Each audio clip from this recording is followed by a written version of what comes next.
तजारत की दुनिया पर नजर डालते हैं। अमरीकी एक्सपोर्ट इंपोर्ट बैंक के चेयरमैन ने कहा है कि अमरीकी बैंक पाकिस्तान में 100 अरब डॉलर्स की सरमायाकारी करेगा।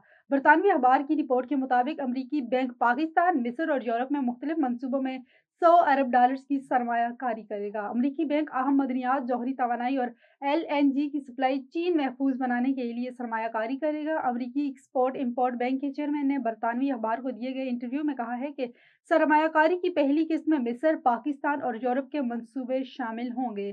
पाकिस्तान में रिकॉर्डिंग के लिए 1 अरब 25 करोड़ डॉलर्स का कर्ज दिया जाएगा। मिस्र को 4 अरब डॉलर्स मालियत की कुदरती गैस के लिए क्रेडिट इंश्योरेंस गारंटी दी जाएगी। गन्ने के काश्तकारों ने शुगर मिल्स की जानिब से 400 रुपए फी मन निरीख मुस्तरद कर दी। सिंध के ज़िला गोटकी के शहर ओबाड़ू में गन्ने की काश्तकारों ने शुगर मिल्स की जानिब से 400 रुपए फी मन निरीख मुकर्रर होने के खिलाफ एहतजाजी रैली निकाली और कहा कि ये रेट मुकर्रर करदा किसानों का माशी कत्ल है।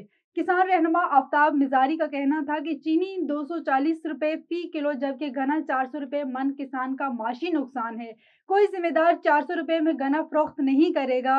DAP, डीजल, यूरिया और चीनी आज भी महंगी है। दूसरी जानिब जिला सजावल में कायम तीनों शुगर मिलें ताहाल बंद हैं और क्रैशिंग शुरू न होने से गन्ने के काश्तकारों को सख्त परेशानी का सामना है।